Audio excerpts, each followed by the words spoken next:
BRS నేత తాటికొండ రాజయ్య వ్యాఖ్యలకు counter ఇచ్చారు ఎమ్మెల్యే నాయిని రాజేందర్ రెడ్డి. కానిస్టేబుల్ ప్రమోద్ మృతిని రాజకీయం చేయడం సిగ్గుచేటు అంటూ మండిపడ్డారు. గత ప్రభుత్వంలో పోలీస్ వ్యవస్థను నిర్వీర్యం చేశారంటూ కామెంట్స్ చేశారు. ఫ్రెండ్లీ పోలీసింగ్ పేరుతో వ్యవస్థలో గౌరవం లేకుండా అభద్రతా భావాన్ని కలిగించేలా చేశారన్నారు. గత ప్రభుత్వ హయాంలో దళిత బిడ్డను మంత్రివర్గం నుండి తొలగిస్తే ఏం చేశారంటూ ప్రశ్నించారు. జూబ్లీహిల్స్ ఉప ఎన్నికల్లో బీఆర్ఎస్ కు కనీసం డిపాజిట్ కూడా దక్కదన్నారు. మహిళా మంత్రి బీసీ మంత్రి అయిన కొండ సురేఖ గారిని టార్గెట్ చేసి ఆమె మంత్రిత్వ శాఖలో ఇతరులు జోక్యం చేసుకోవడమే కాకుండా ఈరోజు ఆమెను అనేక రకాలుగా చిత్రహింసలకు గురి చేసే పరిస్థితి, మానసిక క్షోభకు గురి చేస్తున్నట్టు స్వయంగా కొండ సురేఖ గారి కూతురు సుస్మిత పటేల్ గారు మరి తీవ్రంగా విమర్శించడం జరిగింది. వరంగల్కి సంబంధించిన గతంలో టీడీపీలో పనిచేసిన మరి కడియం శ్రీహరి గారు గ్రూప్ రాజకీయాలు ఇంతకుముందు బీఆర్ఎస్ పార్టీలో ఉన్నప్పుడు కడియం శ్రీహరి గ్రూప్ రాజకీయాలు చేసేది.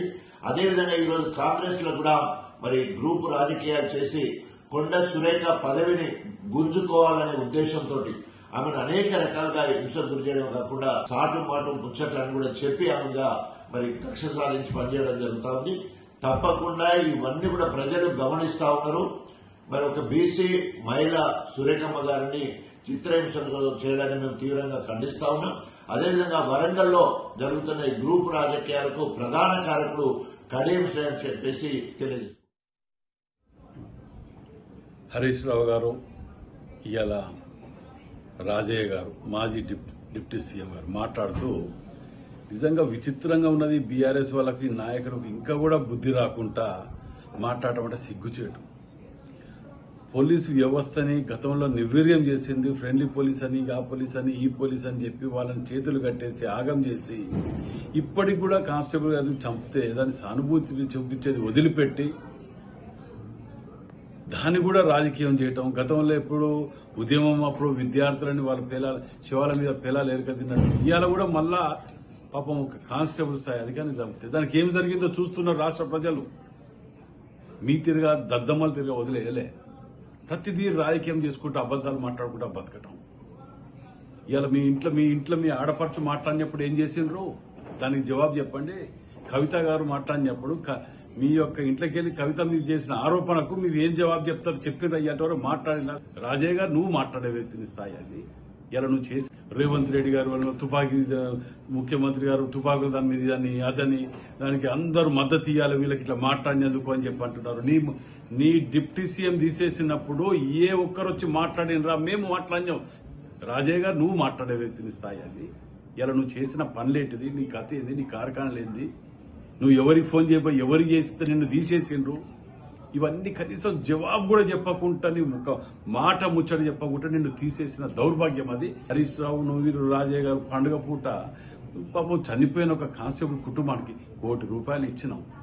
₹1 కోటి ఇవ్వటం కాకుండా కుటుంబాన్ని ఏ విధంగా ఆదుకోవాలి, ఏం చేయాలని మేము బాధపడుతుంటాం. మేము మా ప్రభుత్వంలో తీసుకొని నిర్ణయాలు తీసుకొని వాళ్ళని ఏ విధంగా సంతృప్తి పరచాలి, ఏ విధంగా తాపత్రయాలు మేము పడుతుంటే మా ముఖ్యమంత్రి గారు దాని మీద 24 గంటల లోపల వారు ఏ విధంగా ఏం చేయాలని ఆలోచన చేసి చూపిస్తున్నారు.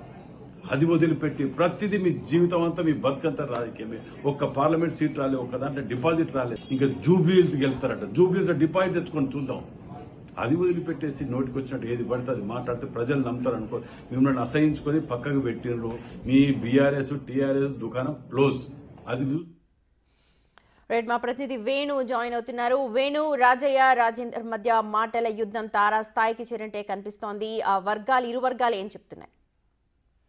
సుమతి, నిన్న హైదరాబాద్ లో హరీష్ రావు మాజీ మంత్రి మాట్లాడుతూ రేవంత్ రెడ్డి హోంమంత్రి శాఖను దగ్గర పెట్టుకున్నారు, అందులో విఫలమయ్యాడు, కానిస్టేబుల్ ప్రాణాలు కోల్పోవడానికి ఆయనే నైతిక బాధ్యత వహించి రాజీనామా చేయాలంటూ ఆయన వ్యాఖ్యలు చేశారు. ఆ తర్వాత వెంటనే మాజీ మంత్రి తాటికొండ రాజయ్య కూడా మాట్లాడుతూ అసలు తెలంగాణ లోపల పోలీస్ వ్యవస్థ నిర్వీర్యమైందంటూ మాట్లాడుతూనే కాంగ్రెస్ ప్రభుత్వము సీఎం రేవంత్ రెడ్డిపై కూడా ఆయన పలు ఆరోపణలు చేశాడు. మరోవైపు వరంగల్ జిల్లాలో మాజీ టీడీపీలో ఉన్నటువంటి నేతలంతా కలిసి సురేఖ మంత్రి ఉన్నటువంటి సురేఖపై కుట్ర పన్నుతున్నారంటూ కూడా పలు వ్యాఖ్యలు చేశారు. వీటిపై కౌంటర్ ఇస్తూ నేడు ఎమ్మెల్యే నాయి రాజేందర్ రెడ్డి గతం నుంచి కూడా పోలీస్ వ్యవస్థను 9 ఏళ్ల పాటు నిర్వీర్యం చేసి ఫ్రెండ్లీ పోలీసింగ్ పేరుతో అక్రమాలకు పాల్పడే విధంగా ప్రోత్సహించి పోలీసు ఉన్నతాధికారులను చెప్పు చేతిలో పెట్టుకున్న మీరు ఈ రోజున మళ్ళీ పోలీసుల గురించి మూతలు కన్నీరు కారుస్తున్నట్టు అటు హరీష్ రావుకు ఇటు తాటికొండ రాజయ్యకు ఇద్దరికి కూడా చురకలంటించిన పరిస్థితి. ఇక జూబ్లీ హిల్స్ ఎన్నికల లోపల అసలు ఈసారి తమ గెలుపు నల్లేరు మీద నడకే అంటూ తాటికొండ రాజయ్య చేసిన వ్యాఖ్యలకు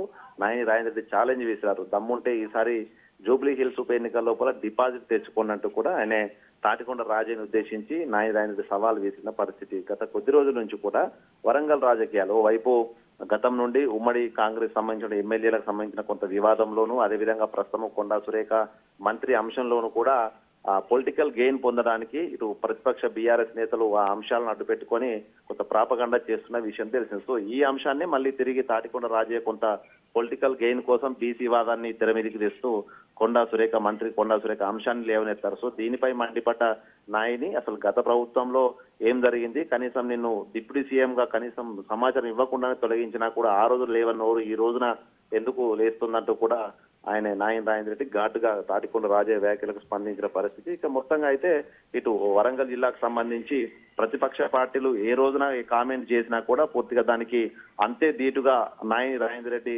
కౌంటర్ ఇస్తూ ప్రతిపక్షాలను కార్నర్ చేస్తున్నటువంటి పరిస్థితి. ఈ వ్యాఖ్యలపై ప్రస్తుతం తాను జూబ్లీహిల్స్ ఉప ఎన్నికల్లో డిపాజిట్ వస్తుందా లేదా తెచ్చుకోనంటూ నాయన చేసిన ఛాలెంజ్ పై తాటికొండ రాజయ్య స్పందిస్తారా లేదా చూడాలి Sumathi. Right Venu, thank you.